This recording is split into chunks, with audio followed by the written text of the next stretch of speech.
Halo semua, balik lagi di YouTube. Oke, di video kali ini saya mau jawabin pertanyaan lagi dari teman-teman yang udah cukup lumayan banyak. Dan saya mau minta maaf untuk video di minggu kemarin saya nggak upload video karena mau fokus dulu liburan dan ya masih suasana lebaran sama keluarga.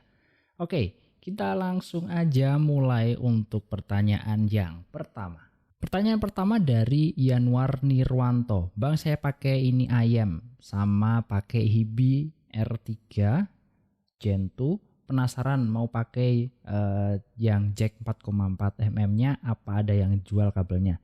Ada sih harusnya ya. Terus enak mana kualitas suaranya antara pakai jack 3,5 mm dengan 4,5 mm. Ini di video CCR Rhapsody. Bisa coba ambil Shinhai single crystal copper kalau bisa, atau kalau nemu yang 4,4-nya. Terus yang biasa saya pakai itu Moondrop Line T, itu 4,4, balance-nya juga suaranya bagus.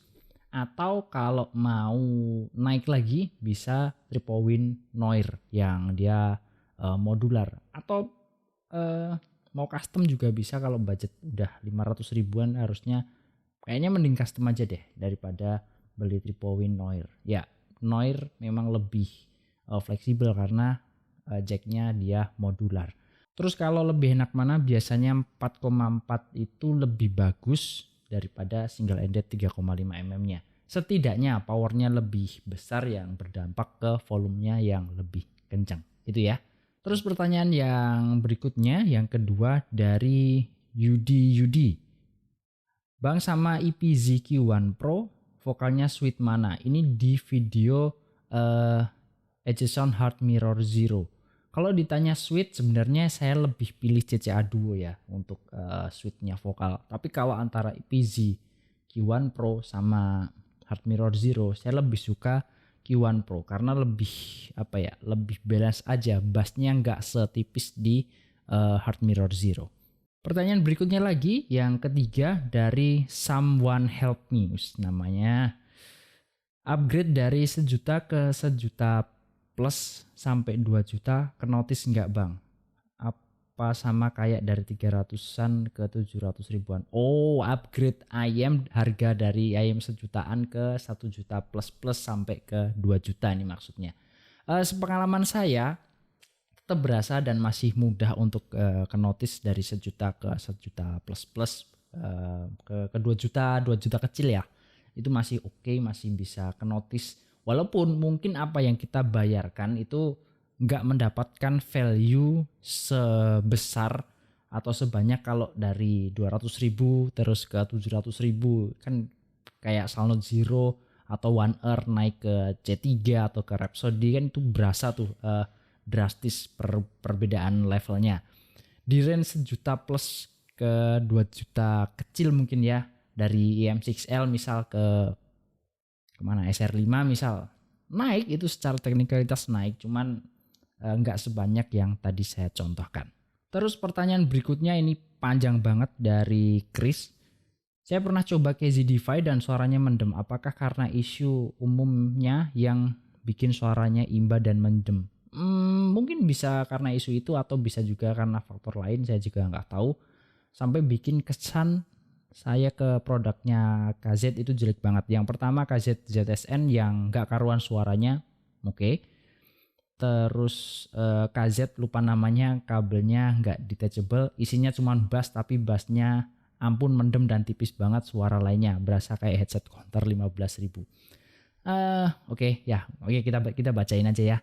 Yang terakhir KZDiFi, waktu itu kalau dibandingkan sama Blonde BL03 jauh banget suaranya walau buildnya sama-sama metal.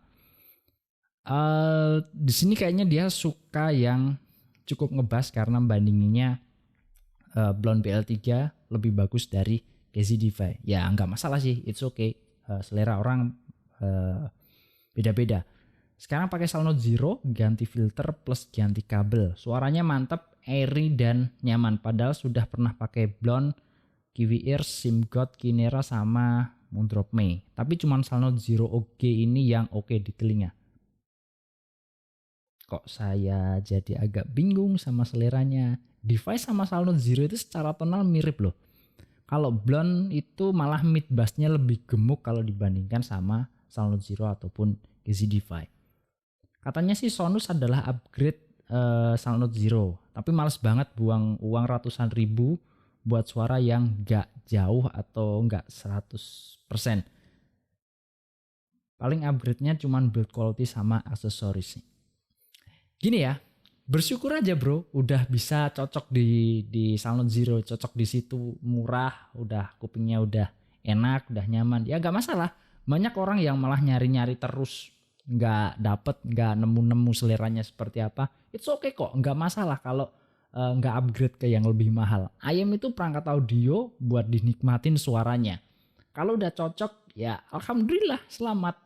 Kamu pakai audio yang murah, nggak harus yang berjuta-juta juga udah nyaman kupingnya. Selamat, udah dinikmatin aja. Oke, gitu ya.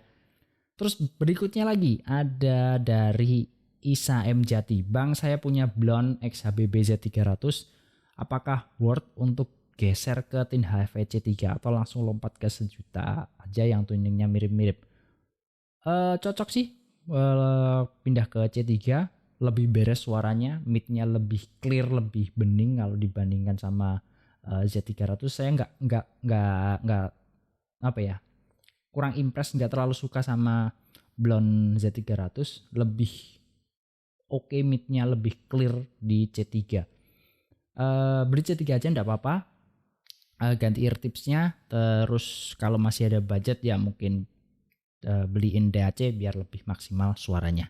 Oke, next pertanyaan berikutnya lagi dari siapa ini? Alex Turn atau siapalah, inilah pokoknya. Rekomendasi DAC buat IM ini apa bang? Ini di video ya 500 LM. Bisa cobain Q11 atau kalau mau lebih kecil ke A13. Kalau ada budget nambah lagi bisa ke Shanling U4, atau kalau punya budget lebih mau ngeden sedikit, kalau mau digas sekalian ya KA17. Berikutnya dari Crown. Mending CCA Rhapsody atau CCA Duo secara soundstage dan separasi suaranya. Suaranya lebih netral mana? CCA Duo itu vokalnya sweet, saya suka banget. Tapi kalau secara soundstage dan separasi, Rhapsody menang telak jauh. Udah pakai multi driver soalnya. Cuman kekurangannya ada di timbrenya si Rhapsody yang menurut saya itu kurang natural. Masih agak plastiki buat nada-nada tingginya, terutama di area treble, tapi harusnya sih buat kuping awam gak akan terlalu kenotis ya. Rhapsody buat kuping-kuping konsumer awam akan lebih ngasih kesan wow di separasi dan soundstage-nya. Tapi sayangnya buat saya pribadi, saya nggak terlalu cocok, bukan suaranya tapi lebih ke fitting karena terlalu gendut, terlalu bulky, jadi kurang nyaman untuk saya pakai. Dari CCWJ, halo mas, rekomen dong DAC untuk IM KZ Castor Basset di kisaran terendah. Saran saya buat Castor bisa ambil 771 atau Super X5 aja lah. Itu udah oke harusnya ya, nggak terlalu mahal juga. Berikutnya lagi dari VC Kok. KZ Castor Bass versus CCA Polaris, bagusan mana bang? CCA Polaris buat saya lebih balance, lebih nyantai menurut saya, sedangkan Castor Bass dia lebih energik dan suaranya kontras antara low dan high-nya. Vokal jadi berasa agak tipis dan mundur kalau di Castor Bass. Gitu ya. Terus dari Orion, kalau dari Sonus up-nya kemana bang? Kebetulan pakai Vio Q11 juga. Saya nggak bisa bilang upgrade ya, cuman beberapa orang yang saya temui, teman-teman saya, terus pas meet juga, mereka pakai Sonus dan impresi ketika saya pinjemin EM6L, coba dengerin dulu aja deh, gitu kan. Mereka impress dengan kualitasnya, kualitas suara dari EM6L. Ya, datang aja ke meet, dengerin dulu, atau datang ke toko yang punya demo unit, coba deh dengerin EM6L. Saya nggak bisa bilang itu upgrade, tapi beberapa orang yang saya temui mereka impress dan suka sama EM6L.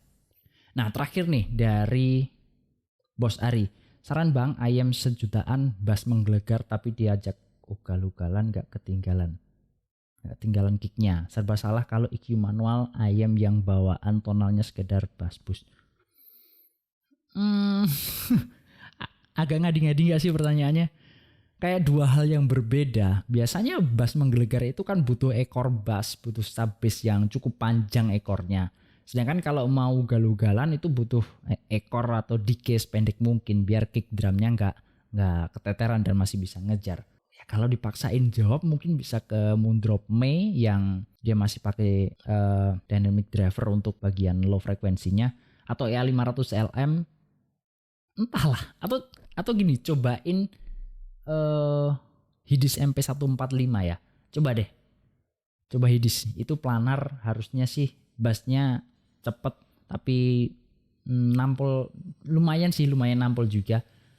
Atau teman-teman coba deh komen di bawah menurut teman-teman gimana, ada saran gak untuk pertanyaan kali ini. Oke, jadi gitu dulu untuk sesi tanya jawabin pertanyaan untuk episode kali ini.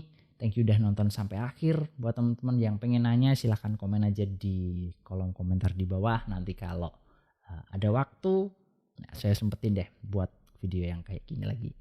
Thank you. Kita ketemu lagi di video berikutnya. Bye bye. Assalamualaikum.